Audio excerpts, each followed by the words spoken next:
Hi, welcome to പ്രെപ്സ്കെ. Degree level എക്സാമുകൾ, preliminary എക്സാമുകൾക്കുള്ള കൺഫർമേഷൻ കൊടുക്കേണ്ട സമയമാണ്. ധാരാളം ഡിഗ്രി ലെവൽ എക്സാമുകൾ നമ്മുടെ മുന്നിൽ വന്നു നിൽക്കുന്നു.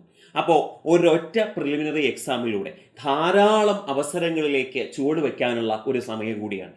അപ്പോൾ അങ്ങനെയുള്ള ഒരു ഡിഗ്രി ലെവൽ എക്സാമിന് നിങ്ങൾ തയ്യാറെടുക്കുമ്പോൾ സ്വാഭാവികമായിട്ട് നല്ല രീതിയിലുള്ള പ്രിപ്പറേഷൻ നിങ്ങൾ നടത്തി. ആ നല്ല രീതിയിൽ നടത്തുന്ന പ്രിപ്പറേഷൻ നമ്മൾ ഫലവത്താകുന്നത് എക്സാം ഹാളിൽ നമുക്ക് എങ്ങനെ പെർഫോം ചെയ്യാൻ സാധിക്കുന്നു. എക്സാം ഹാളിൽ ആ ഒരു OMR എനിക്ക് എത്രത്തോളം നന്നായി എൻ്റെ ആൻസറുകൾ ഫലിപ്പിക്കാൻ സാധിക്കുന്നു, എത്രത്തോളം ഞാൻ അതിന് പ്രാക്ടീസ് ചെയ്യുന്നു എന്നുള്ളതാണ് നിങ്ങളെ ആ ഒരു എക്സാമിൽ ഈ പറഞ്ഞ കടമ്പ കടത്തുന്നത്. അങ്ങനെയുള്ള എക്സാമുകൾ പരമാവധി എഴുതിയെങ്കിൽ മാത്രമേ, നിങ്ങൾ എത്ര നന്നായി പ്രിപ്പയർ ചെയ്താലും പരമാവധി എക്സാമുകൾ എഴുതി ആ സ്പീഡിലേക്ക്, നെഗറ്റീവ് മാർക്ക് കുറയ്ക്കുന്നതിലേക്ക്, ആ ഒരു ആക്യുറസിയിലേക്ക് എത്തിയെങ്കിൽ മാത്രമേ നമുക്ക് നമ്മൾ ഉദ്ദേശിച്ച രീതിയിൽ പെർഫോം ചെയ്യാൻ സാധിക്കൂ. ഇതിനു വേണ്ടിയാണ് നമ്മുടെ ഡിഗ്രി ലെവൽ എക്സാം ഓൺലി ബാച്ചുകൾ നമ്മൾ ആരംഭിക്കുന്നത്. എക്സാം ഓൺലി ബാച്ച് എന്ന് പറയുന്നത് എങ്ങനെയാണ് കവർ ചെയ്തു പോകുന്നത്, എങ്ങനെയാണ് ഇതിൻ്റെ സിസ്റ്റം എന്നുള്ളത് നമുക്കൊന്ന് നോക്കാം. ആദ്യമായിട്ട് നമ്മുടെ മുന്നിൽ മെയ് മാസത്തിലാണ് എക്സാം. അപ്പോൾ ഈ ഒരു എക്സാമിന് മുമ്പ് ഈ പ്രിലിമിനറി എക്സാമിൻ്റെ സിലബസ് പൂർണ്ണമായും കവർ ചെയ്യുന്ന രീതിയിൽ നമ്മൾ കൃത്യമായ ഒരു ടൈം ടേബിൾ തയ്യാറാക്കലാണ് നമ്മുടെ ആദ്യത്തെ ഭാഗം. അപ്പം നമ്മൾ ഡീറ്റെയിൽ ആയിട്ടുള്ള ഒരു സ്റ്റഡി പ്ലാൻ എന്ന് പറഞ്ഞാൽ, ഞാൻ ഇതിനോടൊപ്പം നിങ്ങളെ കാണിക്കാം ഈ പറയുന്ന ടൈം ടേബിൾ എങ്ങനെയാണെന്നുള്ളത്. ആ ഒരു ടൈം ടേബിൾ കൊണ്ട് നമുക്ക് എങ്ങനെ ഇത് കവർ ചെയ്യാമെന്നുള്ളത് നോക്കാം. അപ്പോൾ ഒരു ഡീറ്റെയിൽ ആയിട്ടുള്ള സ്റ്റഡി പ്ലാൻ. ഇപ്പോൾ ഒരാഴ്ച നമുക്കൊരു മുൻകൂട്ടി ടൈം ടേബിൾ തരുന്നു. ഈ ഒരാഴ്ച കൊണ്ട് നിങ്ങൾ എങ്ങനെയാണ് ഇത് പഠിക്കുന്നത്, ഈ ഒരു ഭാഗം നിങ്ങൾ വ്യക്തമായി പഠിക്കുന്നു. ഇപ്പോൾ തിങ്കളാഴ്ച ഒന്നാമത്തെ ദിവസം നിങ്ങൾ ഈ കാര്യങ്ങളാണ് പഠിക്കുന്നത്. അപ്പോൾ നിങ്ങൾ എന്ത് ചെയ്യുന്നു, അതുമായി ബന്ധപ്പെട്ട കാര്യങ്ങൾ നിങ്ങൾ പഠിക്കുന്നു. പഠിച്ചതിന് ശേഷം അന്നേ ദിവസം തന്നെ ആ പഠിച്ച ഭാഗത്തിൻ്റെ ഡെയിലി എക്സാം ഉണ്ടായിരിക്കും. ഈ ഡെയിലി എക്സാം എന്ന് പറഞ്ഞാൽ ഏറ്റവും ചുരുങ്ങിയത് നമ്മൾ 50 മാർക്കിൻ്റെ ഡെയിലി എക്സാമാണ്. അത് പിന്നീട് 50, 70 മാർക്ക്, 100 മാർക്ക് വരെയുള്ള ഡെയിലി എക്സാമുകൾ നമ്മൾ കണ്ടക്ട് ചെയ്യും. അങ്ങനെ ഡെയിലി എക്സാം നമുക്ക് ഉണ്ടായിരിക്കും. അപ്പോൾ ഡെയിലി എക്സാം നമ്മൾ പറഞ്ഞു 50 മാർക്കിൻ്റെ ഡെയിലി എക്സാം ആയിരിക്കും നമുക്ക് ഉണ്ടായിരിക്കുക. അപ്പോൾ അന്ന് പഠിച്ച ആ ഒരു ഭാഗത്തിൻ്റെ ഡെയിലി എക്സാം നമ്മൾ അറ്റൻഡ് ചെയ്യുന്നു. ഓരോ എക്സാമിനോടൊപ്പവും അതിൻ്റെ ഡീറ്റെയിൽഡ് ആയിട്ടുള്ള അനാലിസിസ് നമുക്ക് ലഭ്യമാണ്. ഈ അനാലിസിസ് എന്താണെന്ന് ഞാൻ പറയാം. അതിനുശേഷം ഓരോ ആഴ്ചയും പഠിച്ച ആ ഒരു വീക്കിലെ ടോട്ടൽ കാര്യങ്ങൾ വെച്ചിട്ട് വീക്ക്ലി റിവിഷൻ എക്സാമുകളും ഉണ്ടായിരിക്കും. ഈ റിവിഷൻ എക്സാമും ഇത് ഞാൻ ഈ പറഞ്ഞതുപോലെ തന്നെ ഇത്രത്തോളം മാർക്കിൻ്റെ റിവിഷൻ എക്സാമുകൾ തന്നെയാണ് ഉണ്ടായിരിക്കുക. അപ്പോൾ അതോടുകൂടി ഈ ഒരാഴ്ച പഠിച്ച ടോപ്പിക്കുകൾ നിങ്ങളുടെ മനസ്സിൽ എക്സാം എഴുതി ഉറപ്പിച്ചിരിക്കുന്നു. അതിനുശേഷം ഏറ്റവും ചുരുങ്ങിയത് 15 ഫുൾ ലെങ്ത് മോഡൽ എക്സാം ഉണ്ടാവും. അതായത് 15x100 1500 ചോദ്യങ്ങൾ നമ്മൾ പരിചയപ്പെടുന്ന 1500 ചോദ്യങ്ങൾ നമ്മൾ എക്സാം എഴുതി പരിശീലിക്കുന്ന ഒരു ഫുൾ ലെങ്ത് 15 എണ്ണം ഫുൾ ലെങ്ത് മോഡൽ എക്സാം ഉണ്ടായിരിക്കും. അതോടൊപ്പം ഇതിനു മുമ്പ് നടന്ന പ്രീവിയസ് ഇയർ എക്സാമുകളും നിങ്ങൾക്ക് നമ്മുടെ ആപ്പിൽ അവൈലബിൾ ആണ്. അതോടൊപ്പം തന്നെ ഓരോ എക്സാമിന് ശേഷവും all Kerala rank list publish ചെയ്യുന്നു.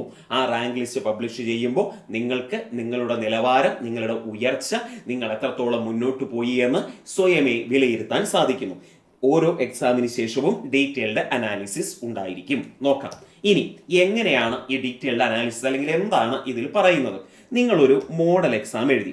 ആ ഒരു മോഡൽ എക്സാം എഴുതുമ്പോൾ നിങ്ങളുടെ മുന്നിൽ സാധാരണ ഒരു PSC എക്സാമിന് കിട്ടുന്ന അതേ സമയം തന്നെയാണ് നിങ്ങളുടെ മുന്നിലുള്ളത്.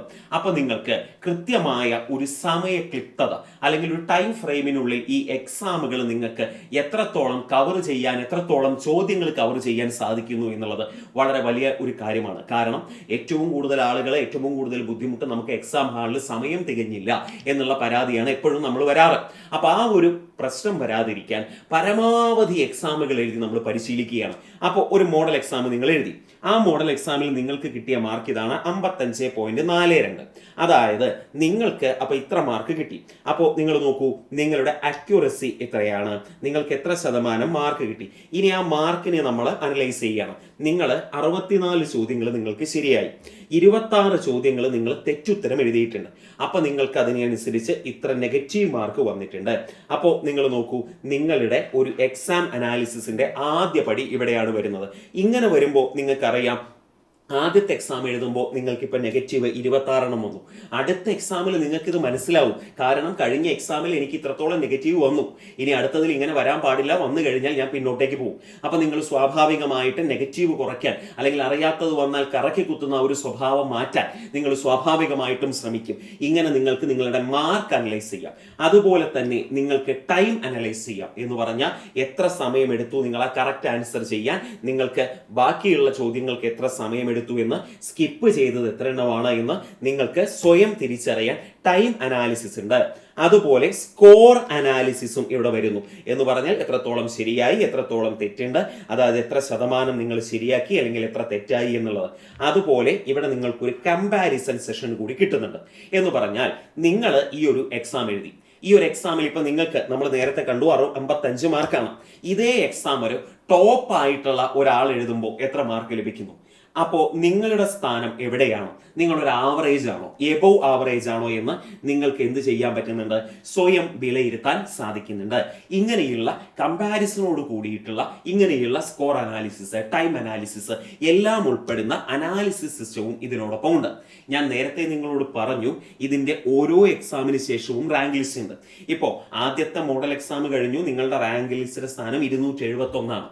ദെൻ ഒരു 10ാമത്തെ മോഡൽ എക്സാം എഴുതുമ്പോഴേക്ക് നിങ്ങളുടെ സ്ഥാനം 20ലേക്ക് എത്തുന്നു, അല്ലെങ്കിൽ നിങ്ങളുടെ സ്ഥാനം 50ലേക്ക് എത്തുന്നു. നിങ്ങൾക്ക് സ്വയം വിലയിരുത്താം ഞാൻ എവിടെ എത്തി. കേരളത്തിലെ എല്ലാ ജില്ലകളിലുമുള്ള ഉദ്യോഗാർത്ഥികളോടാണ് നിങ്ങൾ മത്സരിക്കുന്നത് ഇവിടെ. അപ്പൊ നിങ്ങൾക്ക് നിങ്ങളുടെ സ്ഥാനം സ്വയമേ തന്നെ പരിശോധിക്കാനും അത് കൂടുതൽ മെച്ചപ്പെടുത്താനുമുള്ള ഒരു അവസരം കൂടിയാണ് ഈ റാങ്ക് ലിസ്റ്റുകൾ. നമ്മുടെ മുൻ പരീക്ഷകളിൽ നമ്മുടെ ടോപ്പേഴ്സ് ആയിട്ടുള്ള ഉദ്യോഗാർത്ഥികളെല്ലാം പറഞ്ഞിട്ടുള്ള ഏറ്റവും പ്രധാനപ്പെട്ട ഒരു കാര്യം ഈ റാങ്ക് ലിസ്റ്റ് ആണ്. കാരണം റാങ്ക് ലിസ്റ്റ് വരുമ്പോൾ നമുക്ക് സ്വയമേ മത്സരിക്കാനുള്ള ഒരു പ്രവണത, ആ ഒരു ആരോഗ്യപരമായ മത്സരം വളർത്തിയെടുക്കുന്നു എന്നുള്ള കാര്യം.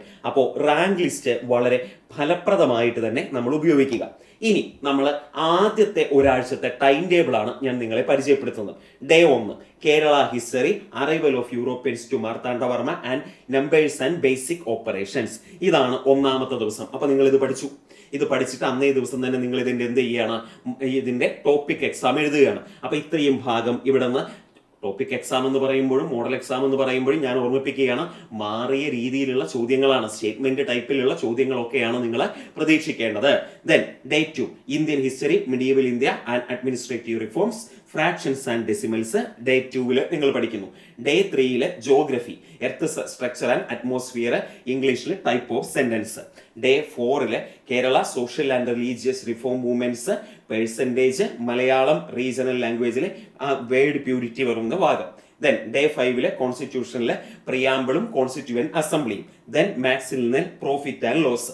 Day 6 great revolution in England and American independence and ഇംഗ്ലീഷിലെ പാർട്ട് ഓഫ് സ്പീച്ച്. 7ാമത്തെ ദിവസം റിവിഷൻ ആണ് വരുന്നത്, അതോടൊപ്പം ഒരു മോഡൽ എക്സാമും. ഇങ്ങനെയാണ് നമ്മുടെ ഡീറ്റെയിൽഡ് ആയിട്ടുള്ള സ്റ്റഡി പ്ലാൻ. ഈ രീതിയിൽ മുന്നേറി കഴിഞ്ഞാൽ നമുക്ക് ഈ ഒരു കൃത്യമായ സമയത്തിനുള്ളിൽ വെച്ചിട്ട് തന്നെ നമുക്ക് പൂർണ്ണമായിട്ടും ഈ സിലബസിലെ ഭാഗങ്ങളിൽ നിന്നുള്ള എക്സാം എഴുതി പരിശീലിക്കാൻ സാധിക്കും. അപ്പൊ ഈ കാര്യം ഒന്ന് വ്യക്തമായിട്ട് ഓർക്കുക. ഇങ്ങനെയാണ് ഇനി പൂർണ്ണ ദിവസത്തെ മുഴുവൻ ദിവസത്തെ ടൈം ടേബിൾ നിങ്ങൾക്ക് ഇതിനടിയിലുള്ള ലിങ്കിൽ പോയാൽ നിങ്ങൾക്ക് ലഭ്യമാകുന്നതുമാണ്. ശരി, അപ്പോൾ ഇങ്ങനെയാണ് നമ്മുടെ വരുന്ന ഭാഗം എന്ന് ഓർക്കുക. അപ്പോൾ നമ്മുടെ ഈ ബാച്ച്, അതായത് എക്സാം ഉള്ള ഈ ബാച്ച്, ടോപ്പിക് എക്സാം ഉണ്ട്, റിവിഷൻ എക്സാം ഉണ്ട്, മോഡൽ എക്സാം ഉണ്ട്, പ്രീവിയസ് ഇയർ എക്സാമുകളുണ്ട്, റാങ്ക് ലിസ്റ്റ് വരും, ഡീറ്റെയിൽഡ് അനാലിസിസ് വരും. ഇത്രയുമുള്ള നമ്മുടെ ഈ പുതിയ ബാച്ച് സ്റ്റാർട്ട് ചെയ്യുന്നത് 13/3/2026 ഈ വരുന്ന ഫ്രൈഡേ ആണ് നമ്മുടെ ഏറ്റവും പുതിയ degree level exam only batch ആരംഭിക്കുന്നത്. ഇപ്പോൾ ഈ എക്സാം ഓൺലി ബാച്ചിന്റെ ഓഫർ ഫീ എന്ന് പറയുന്നത് 699 രൂപയാണ് ഇപ്പോഴത്തെ ഓഫർ ഫീ എന്ന് പറയുന്നത്. അപ്പൊ നിങ്ങൾക്ക് ഏറ്റവും ഏറ്റവും നമ്മൾ പറയാവുന്ന ഏറ്റവും മിനിമം ആയിട്ട് ഏറ്റവും ചുരുങ്ങിയ ചെലവിൽ ഇത്രയും സവിശേഷതകളുള്ള ബാച്ചാണ്. അപ്പൊ നിങ്ങൾക്ക് ഈ എക്സാം ഓൺലി ബാച്ചിൽ ജോയിൻ ചെയ്യാൻ താല്പര്യമുണ്ടെങ്കിൽ കൂടുതൽ വിവരങ്ങൾക്ക് ഈ താഴെ കാണുന്ന നമ്പറിൽ ഒന്ന് വിളിക്കുകയോ വാട്സപ്പ് ചെയ്യുകയോ ചെയ്താൽ മതി. കൂടുതൽ വിവരങ്ങൾ നിങ്ങൾക്ക് ലഭിക്കും. അപ്പോൾ കൺഫർമേഷൻ കൊടുക്കാനുള്ള ദിവസം 18-ാം തീയതിയാണ് അവസാന ദിവസം. മറക്കരുത്, ആ ഒരു സമയത്തേക്ക് എന്തായാലും അതിനു മുമ്പ് തന്നെ കൺഫർമേഷൻ കൊടുത്തു എന്ന് ഉറപ്പിക്കുക. പ്രിപ്പറേഷൻ ഏറ്റവും നന്നായിട്ട് തന്നെ നടക്കട്ടെ. Okay, thank you.